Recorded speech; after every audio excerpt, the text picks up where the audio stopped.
मैं अपनी बात अगर किसी मुद्दे पे करना चाहती हूँ तो वो उम्मीद के मुद्दे पे करना चाहती हूँ, क्योंकि नाउम्मीदी कुफ्र है। तो हमें उम्मीद रखनी है, और इसका सबसे बड़ा उदाहरण ये है कि सिर्फ 24 सांसद मुसलमान थे जब ये बिल पेश किया गया, लेकिन 232 लोगों ने इसके खिलाफ वोट किया है। तो ये सबसे बड़ा उम्मीदी का हमारा उदाहरण है। तो हमारी सबसे पहले कोशिश यही होनी चाहिए कि हम जागरूक करें, इन्फॉर्म करें, एजुकेट करें वक्फ के मुद्दे पर अपने सभी हर तबके के लोगों को। जी अस्सलाम वालेकुम, नमस्कार, आदाब। आज सबसे पहले मैं एपीसीआर और आईएमसीआर का शुक्रिया अदा करना चाहती हूँ कि आप लोगों ने इतने ज़हीन लोगों को यहाँ पर इकट्ठा किया और सबको अपनी बात रखने का और आगे जो रोड मैप है इस बेहद गंभीर विषय को लेके वो तय करने का हमें यहाँ पर मौका मिला है। मैं अदीब साहब का धन्यवाद करना चाहती हूँ जो लगातार इस तरह की कॉन्फ्रेंसेस कराते हैं और इससे हमारा भी ज़हन खुलता है, हमें भी बहुत सी बातों की जानकारी मिलती है। अभी 5 अप्रैल को जो ये बिल पास हुआ, इस बिल का नाम उम्मीद दिया गया है, लेकिन उम्मीद की कोई किरण इस बिल में नहीं है। पर फिर भी मैं अपनी बात अगर किसी मुद्दे पे करना चाहती हूँ तो वो उम्मीद के मुद्दे पे करना चाहती हूँ, क्योंकि नाउम्मीदी कुफ्र है। तो हमें उम्मीद रखनी है, और इसका सबसे बड़ा उदाहरण ये है कि सिर्फ 24 सांसद मुसलमान थे जब ये बिल पेश किया गया, लेकिन 232 लोगों ने इसके खिलाफ वोट किया है। तो ये सबसे बड़ा उम्मीदी का हमारा उदाहरण है।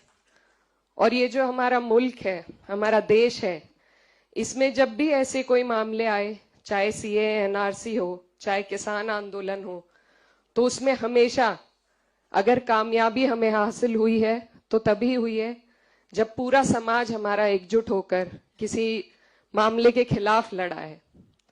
आज जैसा नदीम भाई बता रहे थे, प्रशांत भूषण जी ने कहा कि वक्फ की जानकारी बहुत से लोगों को नहीं है। तो हमारी सबसे पहले कोशिश यही होनी चाहिए कि हम जागरूक करें, इन्फॉर्म करें, एजुकेट करें वक्फ के मुद्दे पर अपने सभी हर तबके के लोगों को, क्योंकि जब तक हम एक दूसरे की ढाल नहीं बनेंगे हम इस सरकार से नहीं लड़ सकते। और साथ ही मैं ये भी कहना चाहती हूँ कि इसमें सबसे बड़ा रोल मुझे नहीं लगता पॉलिटिशियंस का होगा, नेताओं का होगा, पार्टियों का होगा। इसमें सबसे बड़ा रोल सिविल सोसाइटी का हो सकता है। तो आज यहाँ सिविल सोसाइटी सब पूरी मौजूद है, अलग अलग तबके से लोग यहाँ पर आए हैं, और हमें ही कोशिश करनी है कि हम वक्फ के बारे में लोगों तक जानकारी पहुंचाएं, उनको एजुकेट करें, ताकि एकजुट होकर हम इसके खिलाफ लड़ सकें। क्योंकि ये लड़ाई सिर्फ एक कौम के खिलाफ नहीं है। आज अगर इसमें मुसलमानों पर सबसे ज्यादा तीखा हमला हो रहा है, तो आगे और भी बहुत लोग हैं जिनके लिए ये सरकार अपने मंसूबे तैयार कर रही है। तो इसीलिए जरूरत है हमें सबसे पहले बात उम्मीद की करने की और बात एकजुटता की करने की। तो मेरी आप सब से यही गुजारिश है कि हम लोग संसद में खड़े होकर, हम सब ने, यहाँ सभी लोग जो बैठे हैं, सभी ने वक्फ के खिलाफ अपनी बात रखी। हम कामयाब नहीं हो सके क्योंकि हमारे पास नंबर्स नहीं थे, लेकिन ये लड़ाई अभी भी चल रही है, कोर्ट में चल रही है, और मुझे उम्मीद है कि हमारा कोर्ट इंसाफ करेगा। अभी फैसला रिजर्व रखा गया है। अब अगर बात करें कि हमें इस दौरान क्या करना है, तो इस मुद्दे पर हमारी कई बार बात भी हुई है, और इसमें कोशिश यही है कि जहां एक तरफ उम्मीद है वहां दूसरी तरफ तैयारी होनी चाहिए। क्योंकि ये जो सरकार का मंसूबा है, ये पूरे देश में एक एडमिनिस्ट्रेटिव केओस पैदा करने का है। जो छोटे छोटे जिले हैं, कस्बे हैं, सबसे पहले वहीं पर उन लोगों पर सबसे पहले ये परेशानी का पहाड़ टूटेगा जो शायद इसके कानून सही तरीके से नहीं जानते, नहीं समझते। तो मैं, क्योंकि यहाँ पर सभी जिम्मेदार लोग मौजूद हैं, सिर्फ ये कहना चाहती हूँ कि अगर हम कोशिश करें सिविल सोसाइटी के माध्यम से छोटे छोटे कस्बों में, छोटे जिलों में वक्फ की जानकारी पहुंचाने की, तो मुझे लगता है उससे बहुत लोग हमारे साथ इस मुहिम में जुड़ेंगे। और दूसरी बात, क्योंकि यहाँ पर सभी लोग बहुत कुछ करना चाहते हैं लेकिन रास्ता समझ में नहीं आता है, तो मेरी जो छोटी सोच है उससे मुझे ये लगता है कि अगर हम लीगल कैंप्स, लीगल एड अभी से हम ऐसे लोगों की तैयारी करें जो हर जिले में, हर कस्बे में, जहां भी इस तरह के मुद्दे उठते हैं, जैसा संभल में उठ चुका है, उसके अलावा भी, क्योंकि कोर्ट सिर्फ सारे मामले सुप्रीम कोर्ट में लाए जाएं ये भी मुमकिन नहीं हो पाता, लोअर कोर्ट से लेके हाई कोर्ट से लेके सुप्रीम कोर्ट तक हमें ऐसे लोगों को जोड़ना पड़ेगा जो जब ये मुद्दे जहां उठे उनके लिए एक तरमीम बनाई जाए कि कैसे उस जगह पर इस लड़ाई को हम लड़ सकें। अभी हमारे एक स्टूडेंट लीडर थे, उन्होंने बहुत अच्छी बात कही और समाजवादी पार्टी पर भी सवाल उठाया। ये जगह पार्टी की बात करने की नहीं है, लेकिन मैं फिर भी ये कहना चाहती हूँ कि हमारे देश में जो भी कुछ हो रहा है वो राजनीति से होकर गुजरता है, जैसे कि वक्फ भी है। तो इसलिए जरूरी है कि हर मंच पर हम अपने अंदर भी झांकें, हमारी जो कमियां रही हैं उन पर भी ध्यान दें और साथ में बात राजनीति की जरूर हो।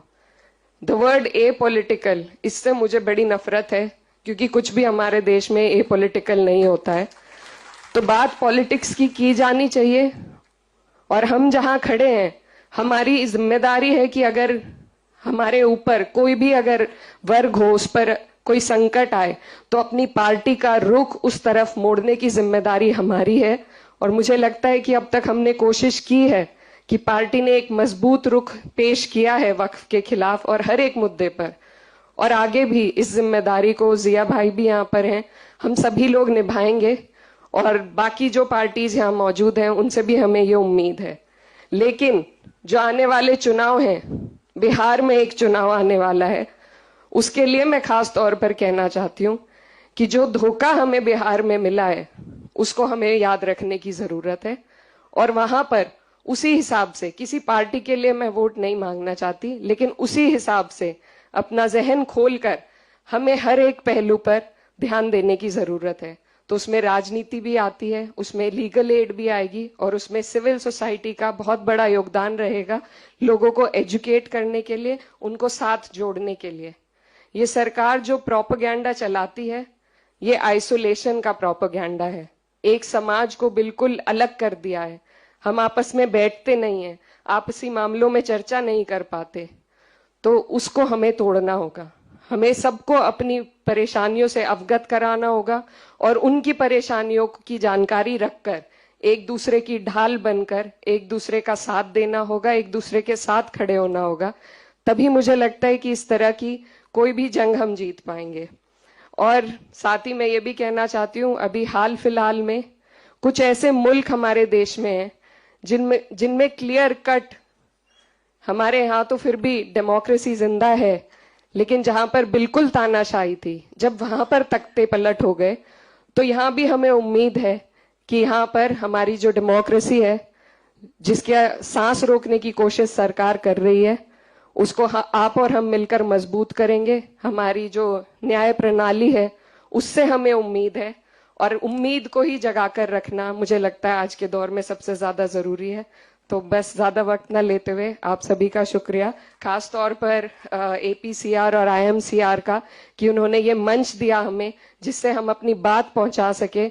और यही कोशिश करनी चाहिए कि न सिर्फ दिल्ली में बल्कि जो छोटे शहर हैं हमारे, जहां सबसे ज्यादा जरूरत है लोगों को इस बारे में एजुकेट करने की, उस पर भी नदीम भाई और सब लोग मिलकर काम करेंगे। बहुत